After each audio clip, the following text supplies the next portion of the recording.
6 जून आजचं ट्रेडिंग थोडंसं ट्रिकी होतं, पण निफ्टी आज 25,000ला आली आहे. 250 पॉईंटची रॅली घेऊन निफ्टीवर आली आहे. आजच्या दिवशी खिशात तुमचे 250 रुपये पण नसतील तर तुमचं ट्रेडिंग प्रश्नातीत आहे. अर्थातच ट्रिकी मार्केट 9:30 पर्यंत काहीच मोमेंटम काहीच देत नव्हतं. 9:26च्या दरम्यान थोडंसं मोमेंटमला सुरुवात झाली. आम्ही अडानी एंटरप्राइजेसचा 2500चा कॉल घेतलेला. ट्रिकी होता, थोडा वर गेला, परत खाली आला, परत वर आला. याच्यावर स्टॉप लॉस लागणं एक्सपेक्टेड होतं. याच्यावर पैसे गेले असतील तर ठीक आहे, आय कॅन अंडरस्टँड. निफ्टीचा 24,700चा पुट आम्ही 9:32ला घेतला होता.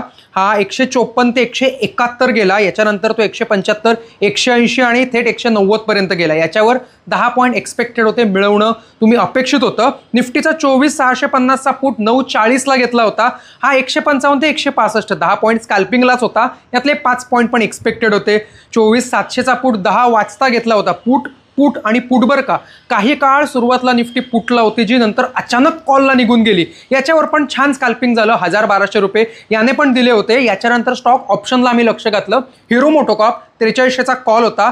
सकाळी 10:32 10:33च्या दरम्यान, त्याच्यापासून ते 10:41 पर्यंत 90 ते 100 छान मुवमेंट दिली याने. याचे 5 पॉईंट तरी तुम्ही काढणं एक्सपेक्टेड होतं. लॉट छोटा आहे याचा, 150चा लॉट आहे. 5 म्हणजे तरी 750 रुपये तरी तुम्हाला मिळाले असते याच्यावरती.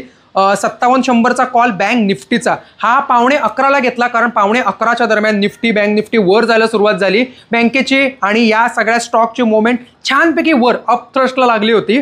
610 ते 650 एक्सपेक्टेड होता. 645 गेला. टार्गेट याने हिट करून दिलं. नंतर कोटक महिंद्रा बँक आहे ना, याचा 2100चा कॉल घेतलेला, कारण बँक निफ्टीची रॅली होती. कोटक आणि HDFC त्याच्यामध्ये पार्टिसिपेट करतच होते.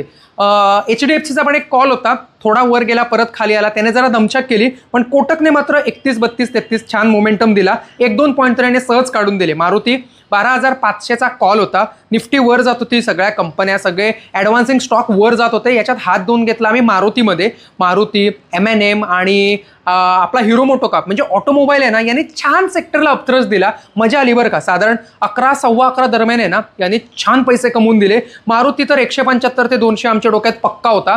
तो 175, 185 गेला, 195 गेला, परत खाली आला, परत वर गेला. पण ओव्हरऑल हा 205ला जाऊन थांबला. याने छान म्हणजे 15 पॉईंट तरी सहज काढून दिले असते. लॉट साईज छोटीशी याची, 50ची लॉट साईज आहे, पण 10 पॉईंट म्हटले तरी 500 रुपये खिशात आलेच असते ना. ब्रोकरेज वगैरे सगळं वजा करून 100 रुपये सोडून द्या, किमान 400 तरी खिशात राहिले असते. मारुतीचा कॉल खरंच खूप छान होता. आजचे ट्रेड छान झाले, पण मार्केट थोडं ट्रिकी होतं. तुमचा मूड जाणं अपेक्षित होतं, पण जे ट्रेडर आहेत, कसलेले आहेत, ज्यांची निर्णय क्षमता प्रॉपर आहे, डोकं शांत आहे, त्यांनी आज उत्तम प्रॉफिट कमवला. लक्षात ठेवा, 15 मिनिटाच्या मोठ्या सिनारिओवरती काय चित्र आहे ते बघा आणि मगच 1 मिनिटाच्या कॅन्डलवरती स्कॅल्पिंगला या. फक्त 1 मिनिटाची कॅन्डल बघताय, स्कॅल्पिंग करताय, खड्ड्यात जाताय, कॅपिटल पण घालवताय. 15 मिनिटं